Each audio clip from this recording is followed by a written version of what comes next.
It all started with a glitch. Or so I thought. I was hiking deep in the Arizona backcountry, miles from any cell tower, trying to capture the perfect sunset shot over the mesas. I pulled out my phone, but the battery was dead. Annoying, but not the end of the world. I packed it away and enjoyed the view the old-fashioned way. When I got back to my truck and plugged it in, the screen flickered to life, and that's when the first strange thing happened. A notification popped up. Face ID unlocked at 7:14 p.m. I frowned. 7:14 p.m. was just 10 minutes ago. My phone was dead then, tucked away in my backpack. How could it have unlocked? I brushed it off as a software bug, a weird time stomp error from the phone powering back on. I wish I had trusted my gut instead. Back at my remote cabin, the feeling of unease lingered. I live alone, surrounded by miles of rust-colored dirt and stubborn juniper trees. It's usually peaceful, but that night, the silence felt heavy, suffocating. I was scrolling through my photos from the hike when I noticed something. My phone, sitting on the coffee table, screened off, suddenly lit up. The lock icon at the top of the screen animated, unlocking with a soft click. But I was 10 feet away, my face not even pointed at it. My blood ran cold. I stared at the phone, my heart pounding against my ribs. It was as if someone was standing right over it, someone with my face. I snatched it up, my hands trembling as I checked the recent notifications. Nothing. No unlock alerts this time. I tried to rationalize it. Maybe the front camera was dirty. Maybe the angle of the light was just right. But I knew, deep down, that wasn't it. That night, I barely slept. Every creak of the old cabin, every rustle of leaves outside sent a jolt of adrenaline through me. I kept my phone on the nightstand, screen facing me, almost daring it to unlock again. Around 3 a.m., I was startled awake by a sound from the kitchen. A slow, deliberate scraping noise. It sounded like nails dragging across the wooden floor. I grabbed the heavy iron flashlight I keep by my bed and crept out of the bedroom. The scraping stopped. The kitchen was empty, the moonlight painting eerie shadows on the walls. But the back door, which I always triple-check, was slightly ajar. A cold gust of wind made the hair on my arms stand up. I slammed it shut, bolted it, and leaned against it, trying to catch my breath. My gaze fell upon my phone, which I'd left on the kitchen counter. The screen was on, displaying my home screen. It had unlocked again. The next day, I felt like a ghost in my own home. I was exhausted, paranoid, jumping at every little sound. I decided I needed to get away, to clear my head. I packed a small bag and was about to leave when I stopped. My keys. I couldn't find them anywhere. I always leave them in the ceramic bowl by the door. I searched the entire cabin, turning cushions, checking pockets, my frustration mounting into pure panic. Tay were gone. Then, a thought so chilling it froze me in place. I slowly walked to my phone, opened the gallery, and started swiping. And there it was, a new photo, taken at 3:15 a.m. Just moments after I heard the scraping. It was a picture of my hand, holding my keys, dangling them in front of the camera. The photo was taken from the perspective of someone sitting in my favorite armchair in the living room. But I was in the kitchen at that time. I was locking the back door. The reflection in the darkened phone screen showed a face I barely recognized, pale and wide-eyed with terror. This thing, whatever it wasn't just unlocking my phone. It was using it. It was learning me, mimicking me. It had my face. It had my keys. I thought about the local legends the old-timers in the nearby town sometimes spoke of. Hushed whispers about creatures that could steal your appearance, your life. Skinwalkers, they said. You should never speak their name, never acknowledge them. But it was too late. It was already in my house. It had my face. It was waiting. I looked at the photo again, my eyes drawn to the background, in the faint reflection of the window behind the armchair. I could just make out a shape, a tall, gaunt figure, its limbs bent at impossible angles, and its eyes, they were glowing faintly in the dark. I ran. I didn't grab anything. I just bolted out the front door and sprinted towards my truck. I fumbled for the spare key I keep hidden under the fender, my fingers numb and clumsy. As I jammed it into the ignition, I risked a glance back at the cabin. Standing in the doorway was a figure. It looked exactly like me. Same height, same clothes I was wearing yesterday. It stood perfectly still, its head tilted slightly, and then it smiled. But it wasn't my smile. It was too wide, too sharp. A grotesque imitation stretched across my own face. It slowly raised a hand and waved, the gesture mocking and unnatural. I slammed the truck into reverse, kicking up a cloud of dust, and sped away, not daring to look back. I drove for hours, not stopping until the sun was high in the sky and I was in a crowded city, surrounded by the noise and safety of civilization. I threw my phone into a dumpster. I didn't want any connection to that place, to that thing. I bought a new phone, a simple one with no Face ID. But sometimes, when I catch my reflection unexpectedly in a dark window or a shop front, my heart stops. For a split second, I see it. The impossibly wide smile, the predatory gleam in the eyes. I know it's just my mind playing tricks on me. It has to be. But I also know that somewhere out in the Arizona desert, something with my face is walking around. And I wonder, whose life will it try to unlock next? Thanks for listening. If you enjoyed this story, be sure to hit that like button and subscribe for more tales from the dark. Stay safe out there.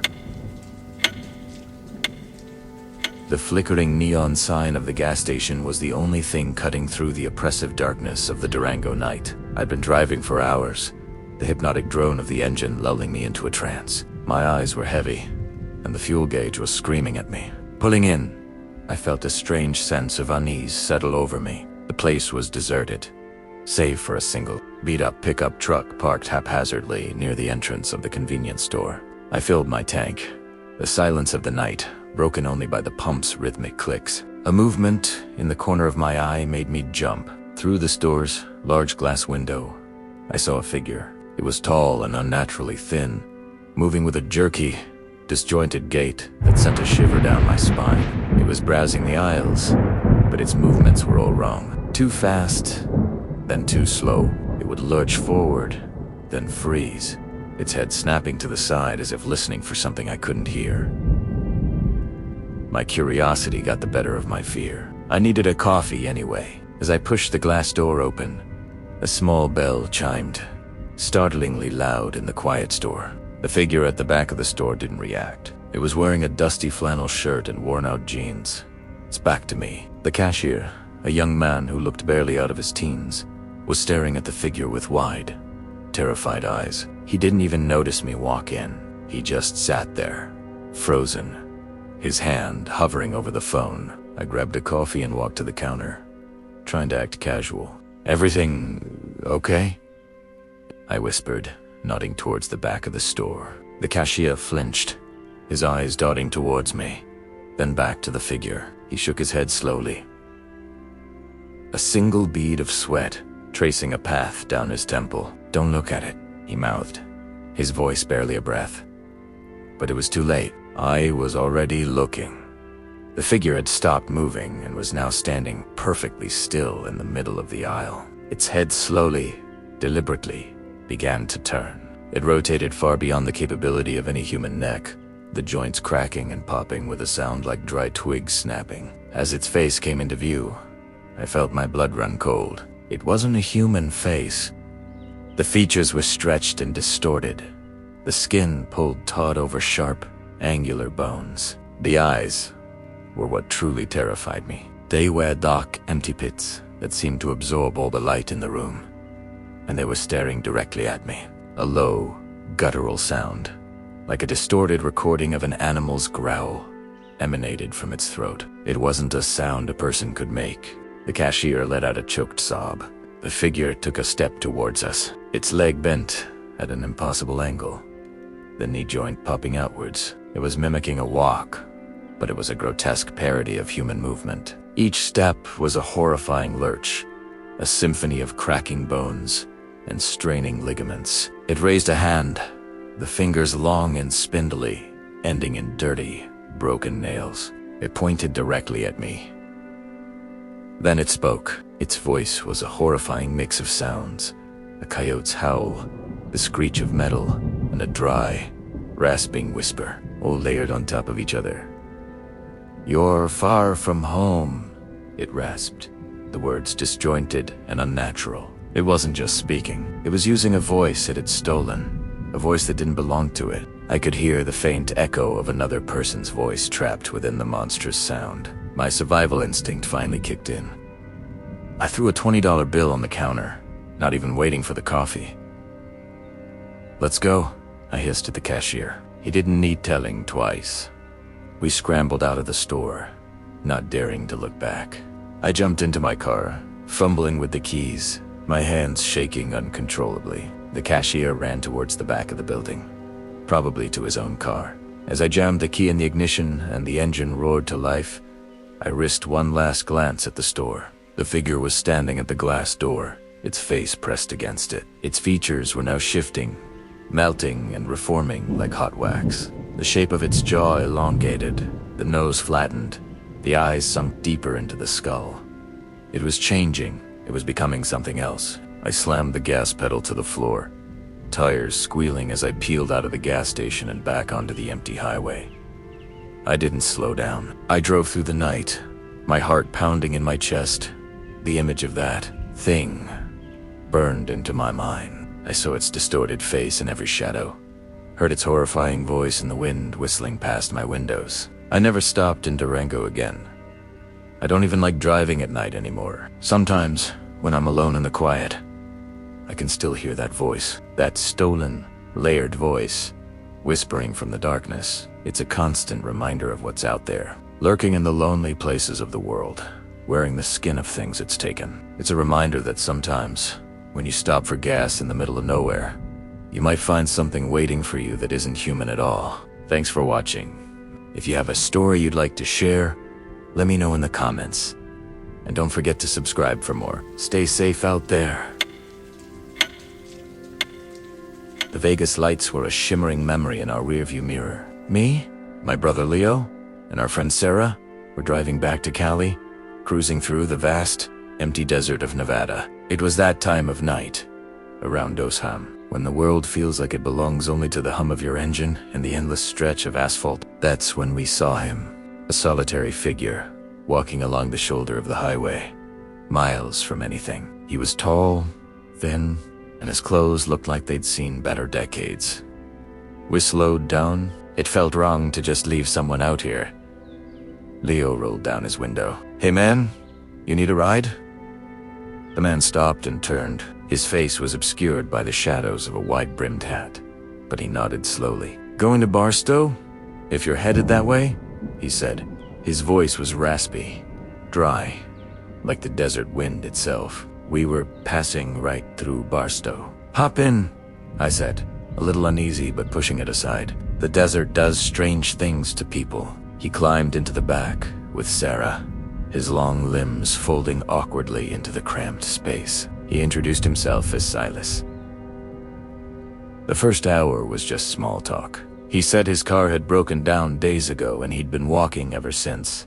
Sarah, ever the caring one, offered him her water bottle. He took it, and his fingers brushed hers. She flinched. His hand was ice cold, she later told me. The weirdness started subtly. I noticed Silas staring intently at Leo as he drove, not just looking, but studying him. His eyes, which I finally caught in the rearview mirror, were dark and seemed to reflect the passing highway lights in a way that wasn't quite right. Then came the sounds, a low clicking, almost like a metronome, coming from the back seat. I glanced back. Silas was tapping his teeth together. Click, click, click. It was unnerving. "So, Silas," Leo said, trying to break the growing tension, "what do you do for a living?" Silas was silent for a long moment. When he finally answered, his voice had changed. It was smoother, deeper. "I'm a collector," he said. "I collect things, voices, faces, memories." My stomach dropped.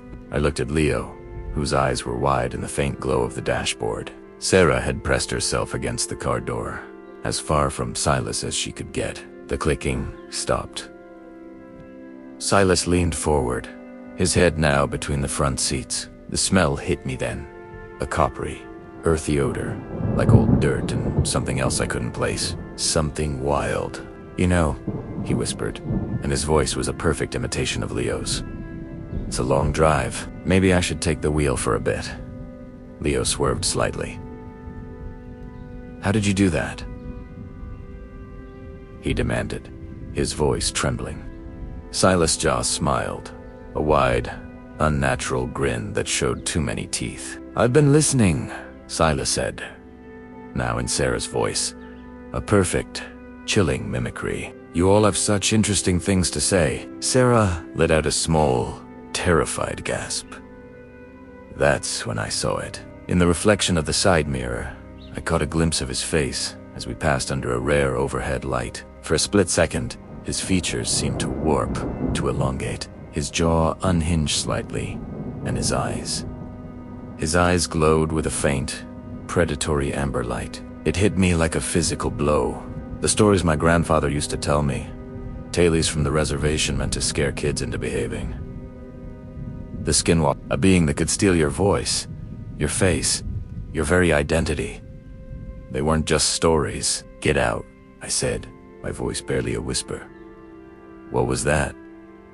Silas asked, his voice now my own. The mimicry was flawless. It was like hearing a recording of myself. Leo slammed on the brakes. The car screeched to a halt in the middle of the empty highway. Get out of the car now! Leo roared, turning to face him. The thing in the back seat was no longer trying to hide. Its body began to contort. We heard the sickening sound of bones snapping and its form shifted, growing larger, more angular. The hat fell off, revealing a head that was not quite human, with stretched skin and hollow, dark sockets where eyes should be. It unfolded itself from the back seat with a horrifying fluidity, its limbs elongating like a spider's. It wasn't Silas anymore. It wasn't human. We didn't wait to see what it would become. The three of us scrambled out of the car on the driver's side, fumbling with the doors. We just ran. We didn't look back. We ran into the pitch-black desert, ignoring the sharp rocks and thorny bushes, tearing at our clothes and skin. Behind us, we heard a sound that will haunt my nightmares forever. It started as a human scream, then twisted into the howl of a coyote, then the shriek of a hawk, a chorus of stolen voices woven into one terrifying cry of rage. We ran until our lungs burned and our legs gave out, finally collapsing behind a cluster of large boulders. We huddled together, shaking, listening. For hours, we heard it. The sound of something heavy pacing back and forth on the highway, occasionally letting out that horrifying cacophony of mimicked sounds. We heard our own voices calling out to each other from the darkness. Leo, where are you? In Sarah's terrified pitch. Sarah, I'm over here. In my voice, it was trying to lure us out. Dos separados. We stayed silent, fighting back our terror. Just before dawn, the sounds finally faded. We waited until the sun was fully up, painting the sky in shades of orange and pink, before we dared to move.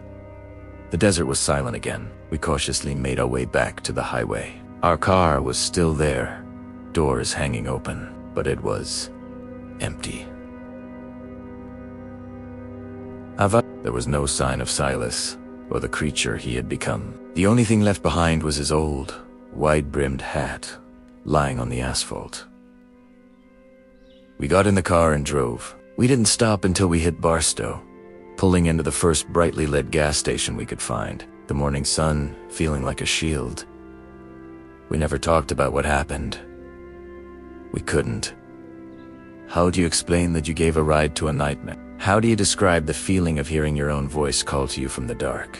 I still drive that route sometimes, but never at night. And whenever I see someone walking along the side of the road, in that vast, empty stretch of desert, I don't slow down. I just press my foot harder on the gas and I don't look back, because I know what walks in the dark, between Vegas and Cali.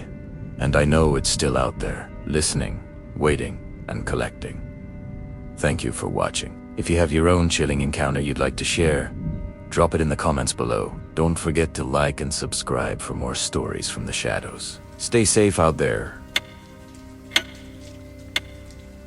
The hum of the tires on asphalt was the only thing breaking the silence. My headlights cut through the inky blackness of western Colorado, painting a lonely tunnel of light on the deserted highway. I was on a cross-country road trip, a solo journey to clear my head, and right then, somewhere between nowhere and the next town, a deep sense of unease began to creep in. It started subtly, a feeling of being watched, the kind that makes the hair on your arm stand up.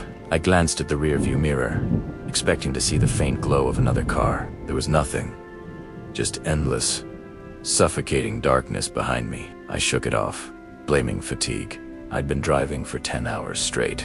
But then, I saw it.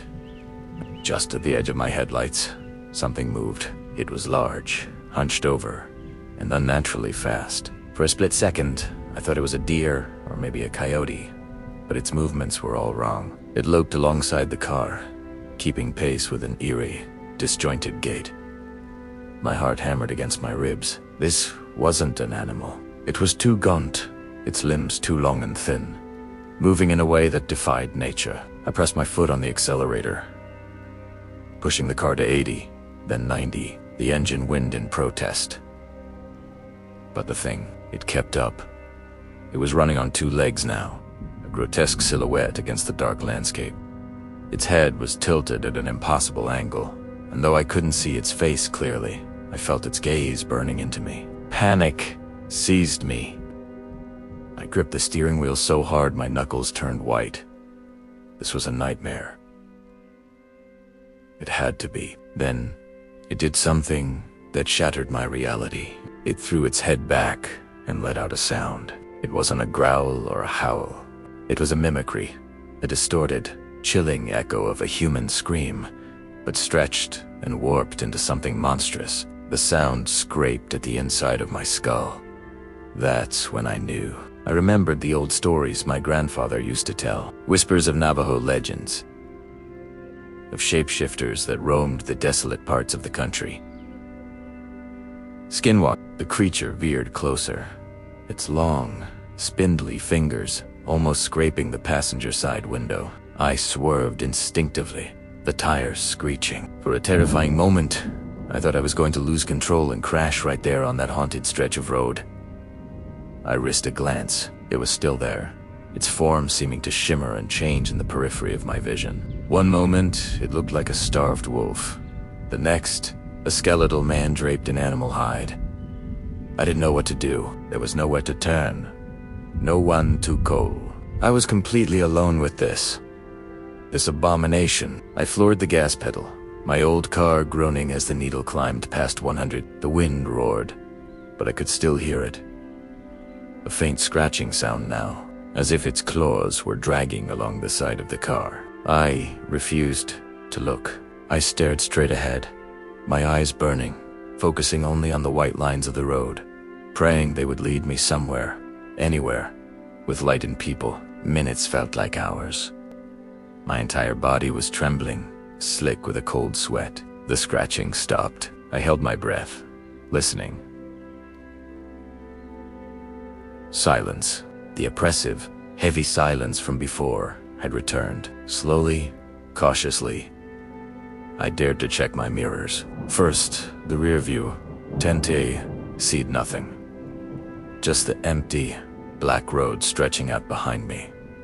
It was gone. The relief was so immense, it was painful. I let out a ragged sob, my body slumping against the seat. I kept driving, not daring to slow down until the first signs of a town appeared on the horizon, a warm, welcoming glow of streetlights that felt like salvation. I pulled into the first gas station I saw, the 24-hour sign, a beacon of safety. My hands were still shaking so badly I could barely turn off the ignition. I stumbled out of the car, needing to feel solid ground beneath my feet.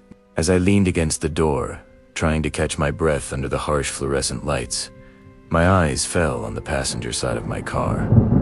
My blood ran cold. Etched into the metal, from the front fender all the way to the back, were long, deep gouges. They weren't from branches or road debris. They were claw marks, 5 of teams spaced apart like a grotesque hand had raked its fingers down the entire length of my car. I never drove through that part of Colorado again. Some nights, when the wind howls just right, I can still hear that terrible, mocking scream in my mind. I know what I saw wasn't a trick of the light or a figment of my tired imagination. It was real, and it's still out there, in the vast, dark emptiness of the West, waiting for the next lonely train. So if you ever find yourself driving on a deserted road at night, and you get that feeling you're being watched, don't ignore it. Just drive faster. Thank you for listening, and remember to subscribe for more stories. Stay safe out there. The flickering fluorescent light above my cubicle was the only thing breaking the dead silence of the office at 2 a.m. Working the night shift at a sprawling tech campus on the outskirts of Phoenix had its perks, namely solitude. But tonight, that solitude felt heavy. It all started with a sound, a faint, rhythmic tapping coming from the far end of the floor, near the server room. I chalked it up to the old building settling, or maybe the air conditioning kicking in. I tried to focus on the lines of code blurring on my screen, but the tapping grew louder, more deliberate. Tap, tap, tap. Tap, it sounded organic, like a fingernail on glass. I pushed my chair back, the wheels squeaking in the oppressive quiet. "Hello," I called out, my voice sounding small and fragile in the vast, empty space. The tapping stopped. Silence flooded back in, thicker than before.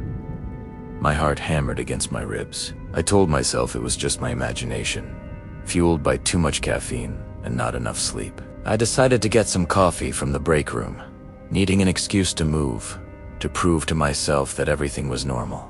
The journey there felt like walking through a different world. The familiar, cheerful office posters seemed sinister in the dim light, the ergonomic chairs like hunched figures in the dark. As I passed the large, floor-to-ceiling windows that overlooked the desert landscape, a movement outside caught my eye. I stopped, peering into the inky blackness. For a second I thought I saw a shape tall, unnaturally thin loping across the parking lot. It moved with a jerky, disjointed gait that made the hair on my arms stand up. I blinked, and it was gone. Just a trick of the light. Primetta told myself, my hand shaking as I reached for the break room door. The coffee machine gurgled to life, a comforting, domestic sound in the unnerving quiet. As the coffee brewed, I leaned against the counter, trying to regulate my breathing. That's when I heard it again, not tapping this time. A voice. It was a whisper, seeming to come from right behind me. It was my Nami. He spooned around my coffee mug, clattering to the floor. The break room was empty. My pulse was a frantic drum in my ears. The whisper hadn't been in my head. It was real, raspy, and guttural. It sounded like someone was trying to imitate my name but couldn't quite get the vowels right. I backed out of the break room, my eyes scanning the rows of darkened cubicles. A new sound joined the symphony of my own panicked Bradingasov, wet, dragging noise. It was coming from the direction of the CEO's corner office, the one with the old glass walls. I slowly crept toward it, my rational mind screaming at me to run, to get out. But a morbid curiosity held me captive. As I got closer, the smell hit me. It was coppery and foul, the scent of something wild and unclean. I peeked around the corner. The dragging sound was louder now, and it was inside the glass office. Through the dim reflection on the glass, I saw a shape. It was crouched in the corner, its buck to me. It was dark and lanky, its limbs bent at impossible angles. It was rhythmically pulling at something on the floor, its movements jerky and unnatural. It was wearing a security guard's uniform. It was the uniform of Dave, the night guard who was supposed to be patrolling the building. But this thing was not Dave. Its proportions were all wrong. The arms were too long, the shoulders too broad for the straining fabric. Then it stopped. It slowly, deliberately began to stand. The crunching sound of its joints popping and resetting echoed in the silence. It turned its head, a full 180 degrees, its neck cracking with the movement. Its face was a grotesque parody of a human. The eyes were too wide, black and soulless, and the mouth was stretched into a gaping, unnatural smile. It wasn't Dave's face, but it was wearing his skin, stretched taut and thin, over a frame that wasn't meant for it. It stared right at me, its head tilted. It opened its mouth, and a sound came out, not a human sound, but a chittering, clicking noise, like 1,000 insects, and then it whispered my name again. This time in Dave's voice, a perfect imitation. Panic finally took over. I didn't scream. The sound was trapped in my throat. I just turned and ran. I sprinted through the maze of cubicles, knocking over chairs. My only thought to get to the main lobby and out the front doors. Behind me, I heard a crash as the glass wall of the CEO's office shattered. A series of heavy, thudding footsteps followed, impossibly fast. It was chasing me. I didn't dare look back. I could hear its guttural breathing getting closer, punctuated by those awful clicks. I burst into the main lobby. The automatic glass doors were my salvation. Just 20 feet away, I fumbled for my keycard, my fingers slick with sweat. As I swiped the card, the lock beeped and clicked open, just as I threw myself at the doors. I heard a voice right behind my ear, a perfect imitation of my own. "Where are you going?" it whispered. I scrambled through the doors and into the night, not stopping to see if they closed behind me. I ran across the parking lot, the dry desert air burning my lungs. I glanced back once. The thing was standing in the doorway, a tall, distorted silhouette against the office lights. It didn't follow. It just stood there, watching me, its head tilted in that curious, predatory way. I got to my car, my hands shaking so badly it took 3 tries to get the key in the ignition. I peeled out of the parking lot, flooring the accelerator and never looking back. I drove until the sun came up, putting as many miles as I could between me and that office. I quit my job that morning. I never went back to Phoenix. Sometimes, late at night, when it's too quiet, I can still hear it. That tapping and a whisper in a voice that sounds almost like my own. The drive to West Haven was long, a monotonous stretch of asphalt cutting through the vast, empty heart of the desert. By the time I saw the flickering neon sign for the Coyotes Rest Motel, the sun had already bled out behind the distant mountains, leaving the sky a deep, bruised purple. It wasn't much, just a lonely U-shaped building with a handful of cars parked haphazardly in the gravel lot. But it was a place to sleep, and that's all I needed. I checked in with a tired-looking clerk who barely looked up from his crossword puzzle. He slid a tarnished brass key across the counter room 7. My room was at the far end of the building, facing the sprawling, dark desert. It was standard, a bit dusty, with a faded floral bedspread and a humming air conditioner that rattled like a box of old bones. I tossed my bag on the bed, feeling the exhaustion of the road settle deep into my muscles. After a quick shower, I decided to grab a soda from the vending machine near the office. As I stepped out into the cool night air, I glanced across the parking lot. And that's when I saw it. Under the sickly yellow glow of a lamppost, standing by the ice machine, was me. It wasn't just someone who looked like me. It was an exact replica. Same worn-out band t-shirt, same faded jeans, same scuffed-up boots. He had my posture, the way I nervously run a hand through my hair.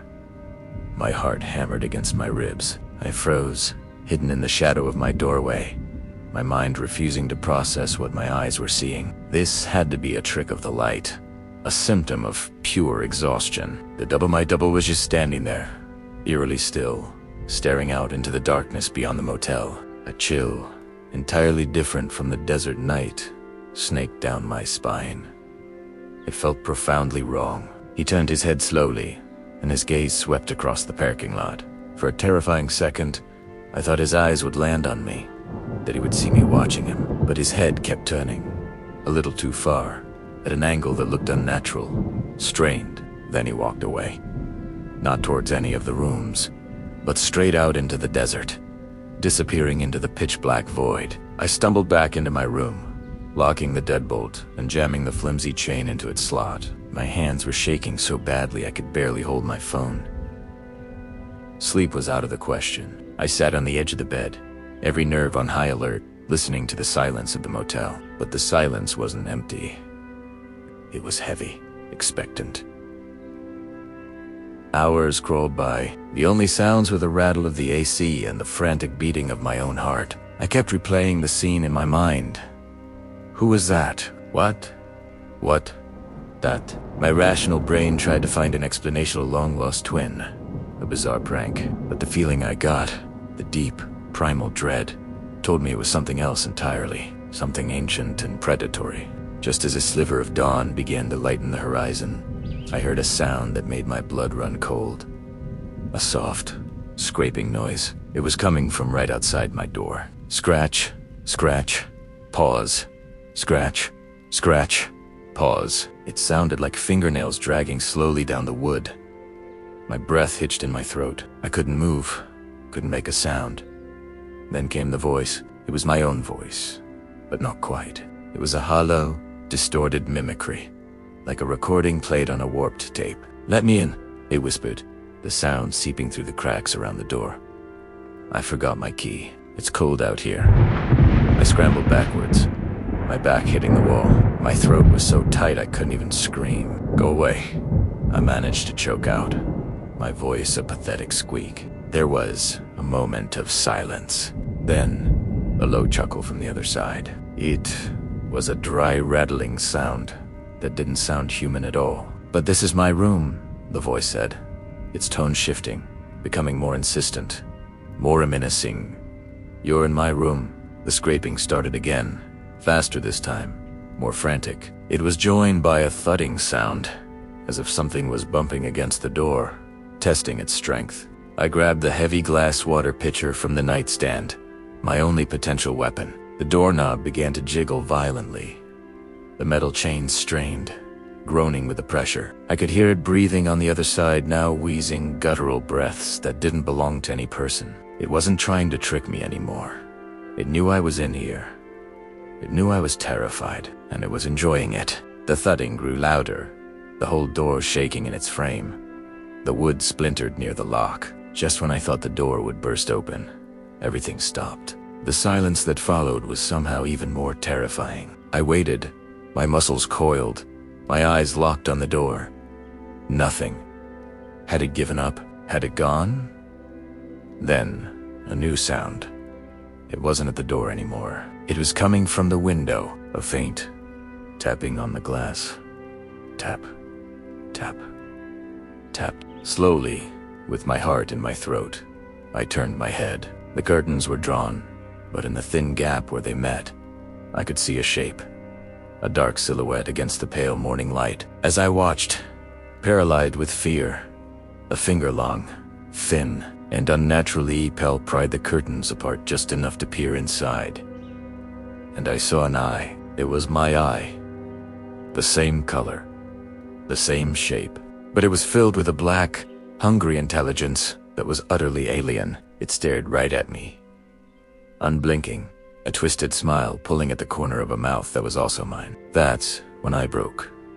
I didn't scream. I just acted. I grabbed my car keys from the nightstand and my bag from the floor. Without looking back at the window, I bolted for the bathroom, locked the door, and threw open the small, frosted window. It was a tight squeeze, but adrenaline is a powerful thing. I tumbled out onto the dusty ground behind the motel. I didn't stop to think. I just ran. I scrambled around the side of the building, my bare feet pounding against the cold gravel. I fumbled with my keys, my hands still shaken uncontrollably. The car door clicked open, and I threw myself inside, jamming the key into the ignition. The engine roared to life on the first try. As I peeled out of the parking lot, spitting gravel, I risked one last glance in the rearview mirror. It was standing there, in front of my room 7. It was me, perfectly still, watching me go. And as I sped away, it raised a hand and gave me a slow, deliberate wave goodbye. Primeta floored it, not looking back again, leaving West Haven and that horrible, grinning imitation of myself behind in the dust. I never found out what it was, but I know it's still out there, into the dirt, wearing my face. And sometimes, in the dead of night, I still hear that whisper in my memory. Let me in. My grandpa always told me stories about his time on the reservation in Arizona, but there was one he only told once. He said it was too real, too close to what he called the thin places between our world and theirs. He was a young man then, working as a night watchman for a large ranch bordering the Navajo Nation. The nights were usually quiet, filled with the sounds of coyotes and the whisper of the wind through the sagebrush. But this one night, the silence itself felt heavy, like it was holding its breath. He was doing his rounds near the southern fence line, a 10-foot-tall chain-link barrier topped with barbed wire, meant to keep livestock in and predators out. It was a moonless night, the kind where the stars seemed to burn holes in the black velvet sky. As he walked, his flashlight beam cutting through the darkness, he heard a sound. It wasn't a coyote or a rabbit. It was a soft, rhythmic scrape. Scrape.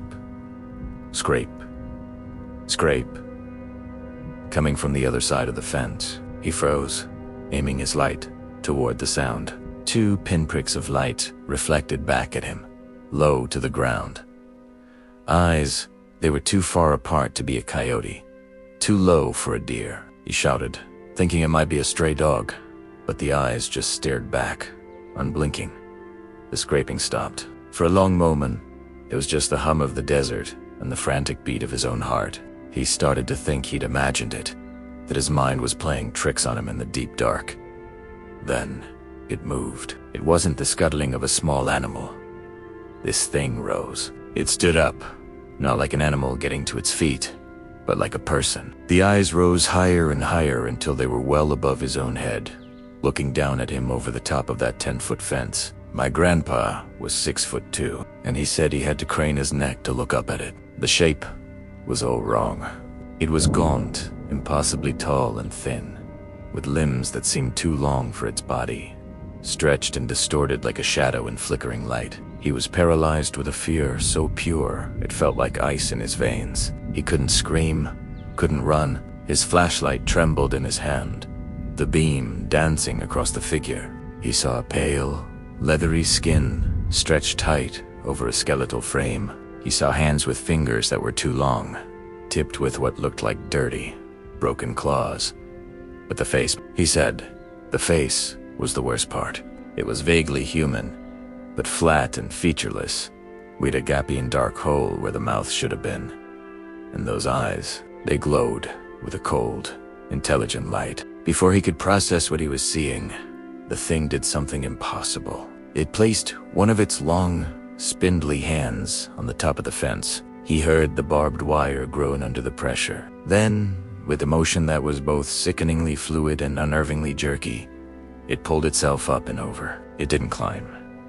It vaulted, like an insect. It swung its long legs over the razor wire and landed on his side of the fence with a soft thud that was barely audible. It landed in a low crouch, its glowing eyes never leaving his. That's what broke the spell, the thud of its landing on his ground, in his world. My grandpa finally found his voice. He let out a yell and started running, not looking back. He ran faster than he ever had in his life, sprinting for the small security shack a quarter-mile away. He could hear it behind him. It wasn't running. It was loping, making a strange, dragging sound. And with every step, he heard a wet, guttural clicking noise coming from its throat. It was a sound of amusement, of predatory joy. He burst into the shack, slammed the heavy wooden door, and through the deadbolt, he scrambled for the single-shot rifle he kept by the window, his hands shaking so badly he could barely load the cartridge. Peeking through the small window, he saw it. It was standing in the middle of the path, about 100 yards away, bathed in the faint glow of the shack's porch light. It just stood there, motionless, a tall, crooked silhouette against the desert night. It didn't approach. It just watched. For what felt like hours, my grandpa sat there, rifle aimed at the door, listening to the silence. The clicking sound had stopped. The desert was quiet again. But he knew it was out there. He could feel its presence. A cold spot in the warm Arizona night. He didn't dare move until the first sliver of dawn painted the eastern sky in shades of gray and pink. When the sun was fully up, he cautiously opened the door. There was nothing there, just the dusty path and the silent sagebrush. He walked back to the fence line, his heart pounding with every step. He found the spot. On the other side, there were strange, elongated tracks in the dirt, like a mix between a human foot and a canine paw. On his side, there were just 2 deep impressions where it had landed, and on the top of the fence, snagged on a barb of the razor wire, was a small, torn piece of what looked like dry, pale hide. He never touched it. He quit that job the same day. He packed his things and never went back to that part of the reservation at night. He said some things aren't meant to be seen, and some fences aren't meant to be crossed. He believed that thing, that Skinwalker, was just passing through. He told me it wasn't hunting me. If it had been hunting, I wouldn't be here telling you this story. It was just showing me that our fences, our rules, our world, they don't mean a thing to them. And to this day, whenever I see a tall fence in the middle of nowhere, I can't help but wonder what might be on the other side, just waiting for the dark. Thanks for listening, and if you enjoyed this story, don't forget to like and subscribe for more. Stay safe out there. I operate drones for the U.S. Forest Service, under contract for post-fire analysis. Most of what I do is quiet, patient work, mapping heat signatures, scanning soil loss, logging, wind direction, and elevation. On September 18th, I was assigned to the Hayfork Ridge Burn Scar in Trinity County, California. The fire was officially cold, only a few smoke plumes trapped in gullies. My supervisor said the area still twitches at night, like something is remembering what burned. I said machines don't care about ghosts. Then I signed the report sheet, loaded my drone case into the truck, and drove into the Black Hills before sunrise. The ridge was quiet.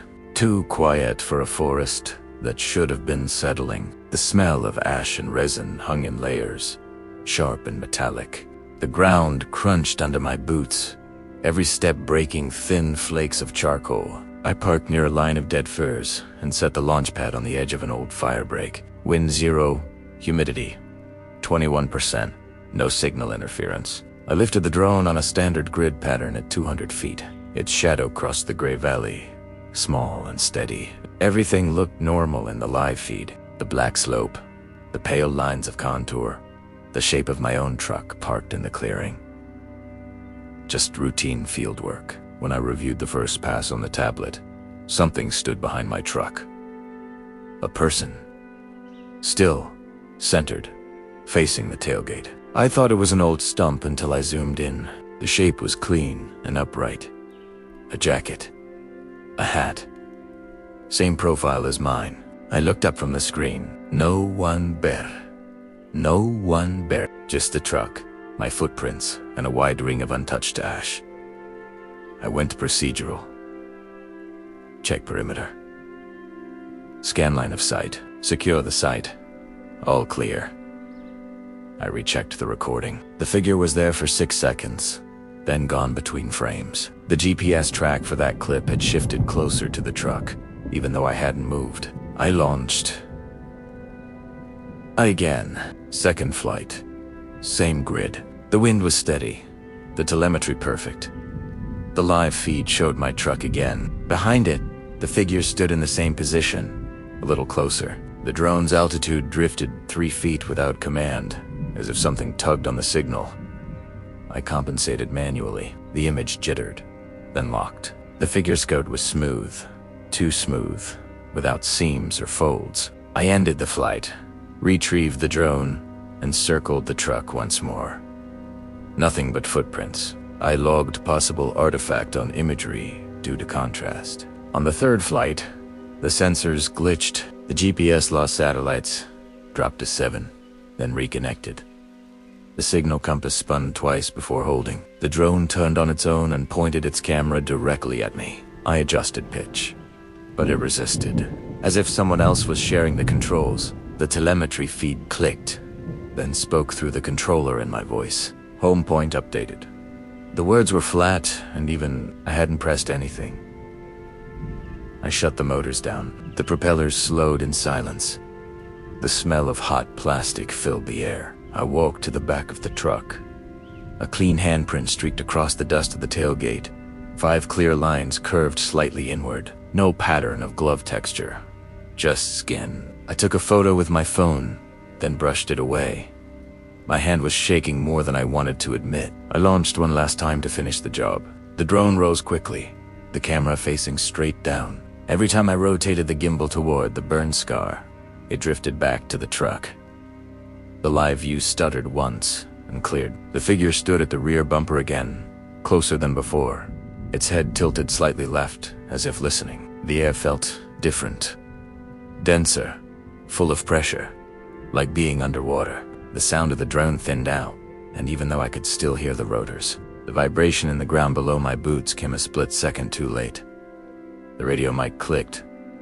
My own voice again. Survey complete. I turned it off, but it came through the headset a second time. Quieter, slower, stretched. Survey complete. The shadow of the drone on the ground didn't line up with its real position. It looked lower than it should have been, as if something taller was standing between it and the sun. I hit the return command. The drone dropped straight down without waiting for confirmation. The live feed zoomed on its own, closing in on the truck bed where I was standing. The reflection on the rear window showed two figures. One was me. The other stood beside me, taller, featureless, its outline shaking slightly like heat distortion. I pulled the emergency cutoff. The rotors stopped mid. The drone fell, landed hard, and bounced once on the pad. When I reached it, the camera was still recording. Lens pointed at the sky. Clouds slid past in silence. Back at base, I uploaded the footage. The first 3 flights stitched normally, but the 4th file wouldn't open through the mapping software. I played it as a raw video. It showed my truck from behind, the door-open cables coiled neatly on the ground. I walked into frame, bent over the drone, and froze. The reflection in the truck window smiled. My mouth did not. Then the file cut to black. I submitted the report as data corrupted due to environmental interference. The system flagged the anomaly for review, but nobody asked questions. 2 weeks later, I was sent to another site near the Oregon border. New burn, new ridge. When I unpacked the drone, the flight log named the last location automatically. Hayfork Ridge. I deleted it twice. It wrote itself back. That night, while reviewing fresh footage, I stopped at frame 42. A human shape stood behind my truck again. The same coat, same stance, same tilt of the head. The GPS tag read exactly the same coordinates as the last flight from Hayfork Ridge, even though I was 200 miles away. Now, I still fly my surveys. I still record clean maps and perfect thermal grids. But before every launch, I check the reflection on the truck window. Sometimes I see only myself. Other times, there is a shadow standing just behind my shoulder, waiting for the props to start turning. When I take a step away from the lens, it takes a step too. And when I stop, it keeps moving, half a beat late, until the footage ends. It's always the quiet jobs that get you. The ones out in the middle of nowhere, where the only sounds are the wind and the birds. That's what we thought we had. Anyway, me, Dave, and Marcus. We were a bridge inspection crew, sent out to a remote part of northern Arizona to check on a series of old concrete bridges crossing a dry, dusty canyon. Our first week was uneventful. We'd rappel down the sides, tap the concrete with our hammers, take our readings, and move on. Nothing but sun, sweat, and the endless, whispering wind. The job was simple, but the location was unsettling. The locales in the nearest town, a tiny speck on the map, were friendly enough, but their eyes held a certain caution when we told them where we were working. "Be careful out there," one old man at the gas station had said. "The land remembers." We just laughed it off. Just local superstition, we thought. The weirdness started on the 4th bridge. This one was older than the others, covered in a thick carpet of green moss that clung to its underside like a damp, living skin. It spanned a deeper, darker part of the canyon, where the sunlight barely touched the bottom. As I began my descent on the rope, a strange feeling washed over me. It felt like being watched. I scanned the canyon walls, the scrub brush, the rocks below. Nothing. Just shadows and silence. I landed softly on a wide ledge beneath the bridge's arch. Dave was already there, setting up his equipment. "You feel that, eh?" whispered his voice tight. He just nodded. The air was heavy, still, and cold, despite the desert heat. Marcus was still up top, monitoring our lines. I started my inspection, running my hand over the cool, damp moss. That's when I saw them. At first, I couldn't process what I was looking at. They were handprints, but they weren't pressed into the moss. They were pushed out from underneath, from inside the concrete itself. The moss was stretched thin over the impressions, outlining them perfectly. They were a yuhei, far larger than any human hand I'd ever seen, with long, spindly fingers and what looked like knuckle prints. 4 distinct knuckles on each hand, pressed so hard against the concrete that they had permanently disfigured it from within. "Dave," I stammered, my voice barely a whisper. "Look at this." It cameo bear his flashlight beam dancing across the wall. His breath hitched. The prints were everywhere, covering the entire underside of the bridge. Dozens, maybe hundreds of them, as if something, or many somethings, had been sealed inside the concrete while it was still wet, pushing, clawing to get out. "This is impossible," Dave said, tracing one of the outlines with a trembling finger. "This bridge was poured 70 years ago. What could do this?" The silence that followed was broken by a crackle from our radio. It was Marcus. "Guys,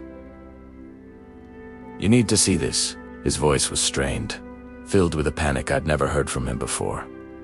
The canyon floor. It's moved. Dave and I scrambled to the edge of the ledge and peered down. My heart hammered against my ribs. Below us, in the deep shadows, things were stirring. At first, it looked like a herd of deer or coyotes, their shapes indistinct in the gloom. But they weren't moving right. They moved with a jerky, unnatural gait, their limbs bending at impossible angles. And their eyes glowed with a faint, predatory light. A low sound began to echo up from the canyon floor. It wasn't a growl or a howl. It was a chorus of faint, dry whispers, like sand scraping against stone. It sounded like mimicry. I could almost make out words, distorted fragments of human speech, woven into a chilling, incoherent song. Then, one of the figures below us stopped. It slowly lifted its head, its glowing eyes locking directly onto ours. It wasn't an animal. Its face was a horrifying mockery of a human's, stretched and distorted over a long, canine snout. It opened its mouth, and a perfect imitation of Marcus's voice echoed up to us. "Come on down," it called. "The inspection's not over." Panic exploded in my chest. "Pull us up. Marcus, pull us up now," I screamed into the radio. The line went taut, and we started ascending, scrambling up the concrete wall as fast as we could. Below us, the whispers grew into a cacophony of stolen voices, men, women, children all, calling to us, begging us to join them. I risked a glance down. The figures were climbing. They moved up the vertical canyon walls with terrifying speed, their long limbs finding perches where there should have been none. They weren't just climbing, they were flowing up the rock, their bodies contorting like smoke. We were almost at the top when I saw it. Directly below Dave, one of the creatures lunged. It was impossibly fast. Its hand, a grotesque thing of bone and stretched skin, shot out. I saw its long, sharp claws dig into the heel of Dave's boot. He screamed, a raw, terrified sound that was instantly swallowed by the canyon. The rope jerked violently. I looked up and saw Marcus struggling with the winch, his face pale with terror. Then, from the bridge itself, came a deep, grinding groan. The concrete around us began to crack. The handprints, the knuckle prints pressed through the moss, started to move. The moss split open as long, gray fingers pushed their way out of the solid concrete. The things sealed inside were breaking free. I clawed my way over the railing, collapsing onto the roadbed, gasping for air. I turned back just in time to see the rope holding Dave snap. He fell, his scream cutting off abruptly as the things below swarmed him. I didn't wait to see more. I grabbed Marcus, and we ran. We didn't look back. We sprinted to our truck, the air filled with the sound of cracking concrete and a symphony of stolen, screaming voices. We drove all night, not stopping until the sun was high in the sky and the canyon was 100 miles behind us. We never filed a report for that last bridge. We quit the next day. Sometimes, when it's quiet, I can still hear them. The whispers, and sometimes, in my darkest nightmares, I see those hands. Those terrible hands with 4 knuckles. Pushing, always pushing, from just beneath the surface. The land remembers, the old man said. He was right, and some things are better left undisturbed, sealed in their concrete tombs, because what's buried doesn't always stay that way. Thank you for listening to my story. If you enjoyed it, please hit that like button and subscribe for more tales from the edge of the map. Stay safe out there, and never, ever ignore the warnings of the locals.